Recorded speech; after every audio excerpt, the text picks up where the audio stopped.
Breaking news. ఆంధ్రప్రదేశ్లో Kadambari Jethwani case పెద్ద ఎత్తున సంచలనం సృష్టించింది. ఆ కేసులో ఇప్పటికే 3 ఐపీఎస్ అధికారులను సస్పెండ్ చేశారు. వారి సస్పెన్షన్ను వచ్చే సెప్టెంబర్ వరకు కూడా పొడిగించారు. ఈ కేసులో 3 ఐపీఎస్ అధికారులు కూడా 2 ఐపీఎస్ అధికారులు హైకోర్టుకు వెళ్లారు, ముందస్తు బెయిల్ తీసుకుని వచ్చారు. అందులో ప్రధానంగా ఐపీఎస్ అధికారి సీతారామాంజనేయులపై ఎక్కువగా ఆరోపణలు ఉన్నాయి. ఇప్పుడు ఐపీఎస్ అధికారి సీతారామాంజనేయులను ఆంధ్రప్రదేశ్ పోలీసులు అరెస్ట్ చేశారు. ముంబై నటి కాదంబరి జత్వానీని వేధించిన కేసులో అరెస్ట్ చేశారు. ఈ కేసులో పోలీస్ అధికారులు, రాజకీయ నాయకులు అంతా కుట్ర పన్ని తనను వేధించారు. విద్యాసాగర్తో తనపై తప్పుడు కేసు పెట్టించి తనను అరెస్ట్ చేయించి 42 రోజుల పాటు రిమాండ్లో పెట్టించి కనీసం బెయిల్ తీసుకోవటానికి కూడా అవకాశాన్ని కల్పించలేదు, తనను బెదిరించారు అంటూ కాదంబరి జత్వానీ ఆరోపించారు. ఈ కేసులో ఆంధ్రప్రదేశ్ ప్రభుత్వం చాలా సీరియస్గా తీసుకుంది, విచారణ మొదలుపెట్టింది. ఐపీఎస్ రూల్స్కి వ్యతిరేకంగా ప్రవర్తించారంటూ 3 ఐపీఎస్ అధికారులపైన సస్పెన్షన్ వేటు వేసింది. తనపై విద్యాసాగర్తో కేసు పెట్టించడానికంటే ముందే పోలీసులు ముంబైకి వచ్చారు. అంతా ఓకే అని అనుకున్న తర్వాత ఇక్కడ విద్యాసాగర్తో కేసు పెట్టించి ముంబైలో తనను అదుపులోకి తీసుకొని చిత్రహింసలు పెట్టారు అంటూ కాదంబరి జత్వానీ ఆరోపించింది. ఇప్పుడు ఐపీఎస్ అధికారి సీతారామాంజనేయులను ఆంధ్రప్రదేశ్ పోలీసులు హైదరాబాద్లో అదుపులోకి తీసుకున్నారు. ఏపీసీఐడి పోలీసులు బేగంపేటలోని ఆయన నివాసంలో అరెస్ట్ చేసి విజయవాడకు తరలిస్తున్నారు. ఇప్పటికే సీతారామాంజనేయులపై సస్పెన్షన్ వేటు కూడా ఉంది. వైసీపీ హయాంలో ఇంటెలిజెన్స్ చీఫ్గా పనిచేశారు Seetharamanjaneyulu. Speaker Raghuramakrishnaraju custodial torture కేసులో ఏటుగా ఉన్నారు సీతారామాంజనేయులు. సీతారామాంజనేయులపై ఇప్పటికే 2 కేసులున్నాయి. ముందస్తు బెయిల్కు కూడా సీతారామాంజనేయులు వెళ్ళలేదు, ముందస్తు బెయిల్కు వెళ్ళలేదు సీతారామాంజనేయులు. ఈ కేసులో విశాల్ గున్ని, టాటా ఇద్దరు కూడా ముందస్తు బెయిల్కి వెళ్ళారు. క్రాంతి రాణా, టాటా ఇద్దరు కూడా ముందస్తు బెయిల్కి వెళ్ళారు. ఇద్దరికి ముందస్తు బెయిల్ వచ్చింది. కానీ సీతారామాంజనేయులు మాత్రం ముందస్తు బెయిల్కు అప్లై కూడా చేసుకోలేదు, ముందస్తు బెయిల్ మూవ్ చేయలేదు. దీంతో సీతారామాంజనేయులు ఎందుకు అరెస్ట్ చేయలేదు అంటూ హైకోర్టు కూడా ప్రశ్నించిన పరిస్థితి మనకి కనిపించింది. జగన్కు వీర విధేయుడిగా పనిచేశాడు అనే ఆరోపణలు సీతారామాంజనేయులపై ఉన్నాయి. ఇప్పుడు సీతారామాంజనేయులను ఏపీసీఐడి అధికారులు అరెస్ట్ చేశారు. మరింత సమాచారం మా ప్రతినిధి కృష్ణమోహన్ అందిస్తారు. కృష్ణమోహన్, సీతారామాంజనేయులను అదుపులోకి తీసుకున్న తర్వాత ఇప్పుడు ఏం జరగబోతోంది?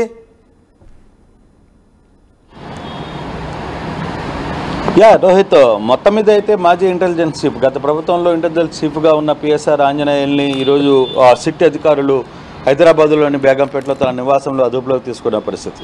అయితే ఇటీవల కాలంలో సీతారామాంజనేయుల మీద 2 కేసులు నమోదైన పరిస్థితి. ఒకటి త్రిబుల్-ఆర్ సంబంధించిన కేసులో A2గా సీతారామాంజనేయులు ఉన్నారు. మరోవైపు నటి జత్వానికి సంబంధించిన కేసులో కూడా ఆయన మీద తీవ్ర ఆరోపణలు ఉన్న నేపథ్యం. దాని మీద కూడా అయితే ఆ కేసుకు సంబంధించి ఇప్పటికే 2 ఐపీఎస్ అధికారులు ముందస్తు బెయిల్కి వెళ్ళారు. తర్వాత క్రాంతికుమార్ రాణా టాటా, తర్వాత విశాల్ గున్ని, వీళ్ళిద్దరు కూడా ముందస్తు బెయిల్ మీద ఉన్న నేపథ్యంలో మరోవైపు ఈరోజు సడన్గా సిట్టు పిఎస్ఆర్ ఆంజనేయుల్ని అదుపులో తీసుకుంది. అయితే ఇక్కడ చాలా ఆసక్తికరమైన అంశాలు అయితే వెలుగులో చూస్తున్నాయి. ఇటీవలే హైకోర్టు కూడా చాలా స్పష్టంగా అడిగింది, ఎందుకు కొంతమంది అధికారులను మాత్రమే అరెస్ట్ చేయాలనుకున్నారు, కొంతమందికి ఎందుకు ఇప్పుడు దాకా అరెస్ట్ చేయలేదంటూ కూడా ప్రశ్నించిన పరిస్థితి ఇటు త్రిబుల్-ఆర్ కేసులో కావచ్చు, నటి జత్వానీ కేసులో కావచ్చు. అయితే ఇప్పటి వరకు సీతారామాంజనేయులు ఎందుకు ముందస్తు బెయిల్కు వెళ్ళలేదు అని ఒక ప్రశ్న అయితే, మరోవైపు నిన్న రాజకేశ్ రెడ్డిని సిట్ అధికారులు హైదరాబాద్లో అరెస్ట్ చేసి విజయవాడకి తీసుకొచ్చిన నేపథ్యంలో కూడా ఈ మద్యం కేసు సంబంధించిన వ్యవహారంలో పూర్తిగా కూడా ఈ మద్యం కేసు వ్యవహారంలో ఏపీ సిట్ అధికారులకి ముప్పు తిప్పులు పెట్టిన రాజకేశ్ రెడ్డి కంప్లీట్గా బిఎస్ఆర్ ఆంజనేయులకు సంబంధించిన వ్యవహారంలో ఆయన ఆదేశాలు, ఆయన సలహాల మేరకే ఆయన ఇన్ని రోజులు తప్పించుకోగలిగారు అనే ఒక కింద ఒక స్థాయి వరకు కూడా ఆ చర్చ అయితే పోలీసు వర్గాల్లో పెద్ద ఎత్తున జరుగుతుంది. దాన్ని కూడా పోలీసు వర్గాలు చాలా సీరియస్గా తీసుకున్నట్టు పరిస్థితి.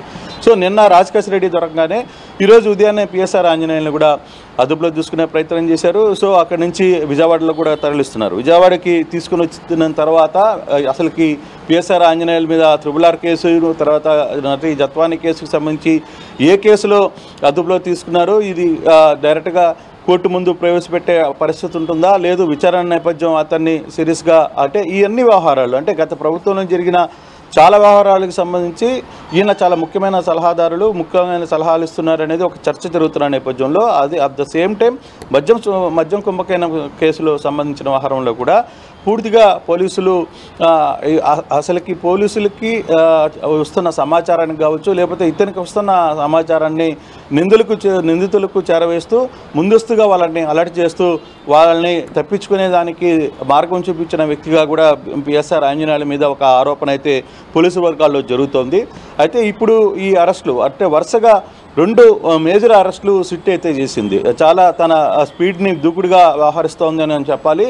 నిన్న రాత్రి రాజకేశ్ రెడ్డిని అదుపులో చేసుకుని రాత్రి 11:30 1 గంట వరకు అంటే తెల్లవారుజామున 4 గంటల వరకు కూడా విజయవాడలో సిపి కార్యాలయంలోనే ఆయన విచారిస్తున్నారు. ఈరోజు కూడా ఆయన కొంత విచారణ 8 గంటలకే ప్రారంభమవుతుందని చెప్పారు. తర్వాత మధ్యాహ్నం నుంచి ఎవరైతే రాజకేశ్ రెడ్డి ఉన్నాడో రాజకేశ్ రెడ్డిని ఇక్కడి నుంచి కోర్టుకి ముందు ప్రవేశపెడతామనేది పోలీసులు వస్తున్న సమాచారం. అయితే ఇప్పుడు ఆంజనేయుల విషయంలో ఏ విధంగా ఉంటుంది?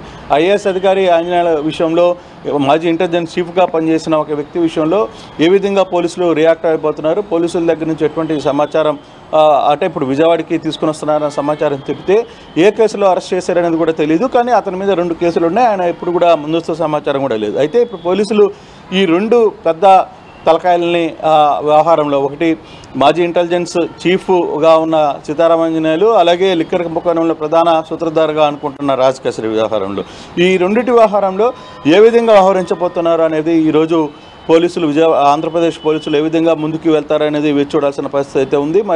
మరి కాసేపట్లో దాదాపుగా ఒక 2 గంటల్లో విజయవాడకి పిఎస్ఆర్ ఆంజనేయులుని తీసుకుని వస్తున్న పరిస్థితి ఉంది. ఎక్కడ విచారిస్తారు, లేదు నేరుగా కోర్టు ముందు హాజరు పెడతారా అనేది కూడా చూడాల్సిన పరిస్థితి అయితే కనబడుతుంది. ఏ కేసులో అరెస్ట్ చేశారు అనేది స్పష్టంగా ఉందా?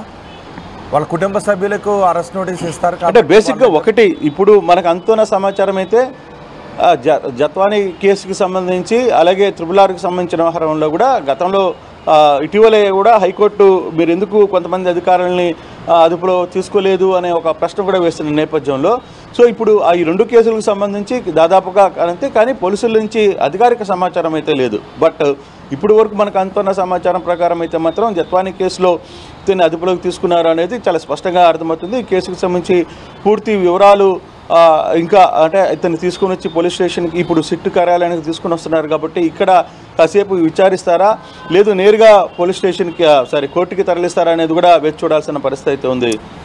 కానీ మిగిలిన 2 ఐపీఎస్ అధికారులు క్రాంతిరాణా టాటా విశాల్ గుని ఇద్దరు కూడా బెయిల్ పిటిషన్ మూవ్ చేసుకున్నారు, యాంటిసిపేటరీ బెయిల్ తీసుకున్నారు. సీతారామాంజనేయులు అసలు ఆ ప్రయత్నం చేయకపోవడానికి కారణం ఏంటి? అంటే బేసిక్గా అదే కొంత సమాచారం కూడా అంటే ఇప్పటికి కేసులకు సంబంధించిన వ్యవహారంలో ఒక ఇంటెలిజెన్స్ చీఫ్గా ఉన్న వ్యక్తి ముందస్తు బెయిల్ కోసం వెళ్ళడం ఏంది అనే ఒక ఆలోచనతో ఉన్నారా ఆయన, లేదు నన్ను ఎవరేం చేయగలరు, లేదు ఇప్పుడు ఈ వ్యవహారంలో నా రోల్ ఏం లేదు అని భావిస్తున్నారా అనేది 2 ఆలోచన. సో కానీ మొత్తం మీద ఈ 2 కేసుల్లో కూడా ఆయన ఎక్కడ బెయిల్కి అయితే ముందస్తు బెయిల్కి పోలేదు. అదే కేసుకు సంబంధించి ఉన్నతాధికారులు చాలామంది అధికారులు ఆ కేసులో ఉన్న అధికారులు ఇద్దరు కూడా ముందస్తు బెయిల్ని పొందగలిగారు. అయితే వీళ్ళందరూ కూడా సస్పెన్షన్లో ఉన్నమాట అయితే నిజమే కానీ సెప్టెంబర్ 1 కూడా ఈ సస్పెన్షన్ కొనసాగే అవకాశం అయితే కనబడుతుంది. అయితే ఇప్పుడు ఈ కేసులో ఆంజనేయుల్ని అరెస్ట్ చేసి తీసుకురావడం వెనకాల అసలుకి కేవలం జత్వానీ కేసునా, లేదు అసలు లిక్కర్ దాంట్లో ఇతను కొంత సూత్రధారుగా ఏమైనా వ్యవహరించారా, ఈ లిక్కర్ కేసుకు సంబంధించిన దాంట్లో కూడా ఏమైనా కొంత లోతుగా అంటే ఇప్పటికి పోలీసుల అనుమానం ఏంటంటే కంప్లీట్గా ఇతను ముందస్తు సమాచారాన్ని పోలీస్ శాఖలో పనిచేశాడు కాబట్టి గతంలో సో ఆయనకున్న సమాచారాన్ని వెంటనే వీళ్ళకి చేరవేసి వీళ్ళని తప్పించే ప్రయత్నం చేశారనే ఒక ఆరోపణ కూడా ఉన్న నేపథ్యంలో సో ఆ కేసు సంబంధించి ఏదైనా విచారణ జరుగుతుందా అనేది కూడా చూడాలి. అయితే పోలీసులు ఇప్పటి వరకు అదుపులో తీసుకున్న దాని ప్రకారం జత్వానీ కేసుకు సంబంధించి అలాగే RRRకి సంబంధించిన దాంట్లో కూడా A2గా ఉన్నారు కాబట్టి ఈ కేసుకు సంబంధించిన దాంట్లో సో ఇప్పటికీ RRR కూడా గతంలో కూడా అన్నారు ఎందుకు పెద్ద స్థాయి అధికారులని మీరు అదుపులో తీసుకోలేకపోతున్నారు కూడా ఆయన ఒకసారి వ్యాఖ్యానించిన పరిస్థితి మనం చూసాం. సో ఈ కేసుకు సంబంధించిన వ్యవహారంలో సో ముందు ఇప్పుడు పోలీసులు ఎటువంటి కోణాలను తీసుకొని వస్తున్నారు అంటే పోలీసులు ఈ 2 కేసులు పక్కన పెట్టినా అది ఒక డిఫరెంట్ కేసు, కానీ నిందితులకు సమాచారం ఇచ్చి వాళ్ళని తప్పించే ప్రయత్నం చేశారు అనే ఒక ఆరోపణ ఏదైతే వినపడుతుందో దానికి సంబంధించి అది కొంత సీరియస్ కేసుగా మారే అవకాశం ఉంది. సో ఆ కేసు ఏమన్నా నమోదు చేస్తారనేది కూడా వేచి చూడాల్సిన పరిస్థితి అయితే ఉంది. రఘు రైట్ కృష్ణమోహన్, ఆంధ్రప్రదేశ్ మాజీ intelligence chief PSR ఆంజనేయులను Andhra Pradesh CID పోలీసులు హైదరాబాద్లో అరెస్ట్ చేసి తీసుకువెళ్లారు. పిఎస్ఆర్ ఆంజనేయులపై 2 కేసులున్నాయి. RRRను వేధించిన కేసులోను, అలాగే కాదంబరి జత్వాని అక్రమ అరెస్టు కేసులోను సీతారామ ఆంజనేయులపై అభియోగాలు ఉన్నాయి. కాదంబరి జత్వానిని వేధించిన కేసులో కాంతిరాణ టాటా, విశాల్ గున్ని వీళ్ళిద్దరితో పాటు ఐపీఎస్ పిఎస్ఆర్ ఆంజనేయులు ముగ్గురు ఐపీఎస్ అధికారులపై ఇంకా కొంత క్లారిటీ రావాలి. కాదంబరి జత్వాని తీవ్రమైన ఆరోపణలు చేశారు. కాంతిరాణ టాటా పైన, పిఎస్ఆర్ ఆంజనేయుల పైన, విశాల్ గున్ని పైన కాదంబరి జత్వాని తీవ్రమైన ఆరోపణలు చేశారు. తనను కక్షపూరితంగా అరెస్ట్ చేశారు. మహిళలను కూడా చూడకుండా చిత్రహింసలు పెట్టారు, నన్ను చాలా ఇబ్బందులకు గురి చేశారు, తప్పుడు కేసు పెట్టారు అంటూ ఆమె తీవ్రమైన ఆరోపణలు చేశారు. విద్యాసాగర్, వైసీపీ నేత విద్యాసాగర్ ఇచ్చిన ఫిర్యాదు మేరకు అప్పట్లో జత్వానీని అరెస్ట్ చేశారు. అయితే ఎఫ్ఐఆర్ నమోదు కాకముందే, ఫిర్యాదు ఇవ్వకముందే కొంతమంది పోలీసులు ముంబైకి వెళ్ళి అక్కడ రెక్కీ నిర్వహించి ఆ తర్వాత విద్యాసాగర్తో ఆంధ్రప్రదేశ్లో ఫిర్యాదు చేయించి ఆ తర్వాత ఆమెను అదుపులోకి తీసుకున్నారు అనే ఆరోపణలు కూడా ఉన్నాయి. ఈ నేపథ్యంలో ఆంధ్రప్రదేశ్ ప్రభుత్వం, అక్కడ ప్రభుత్వం మారిన తర్వాత, కూటమి ప్రభుత్వం అధికారంలోకి వచ్చిన తర్వాత కాదంబరి జత్వాని ఫిర్యాదులపై విచారణను మొదలుపెట్టింది.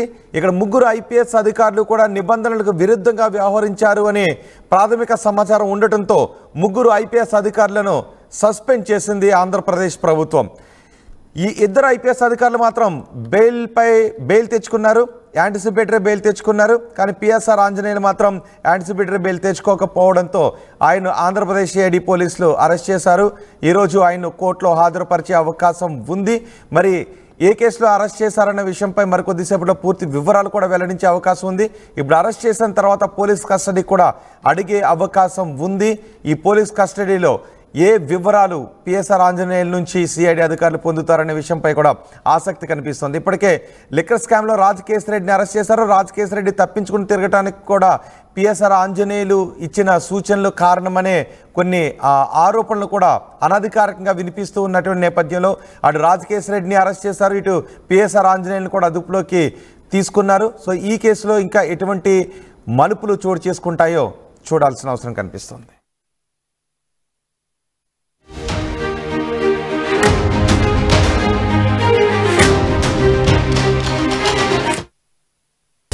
State-of-the-art infrastructure. Smart, green campus. Globally certified labs. KL deemed to be university.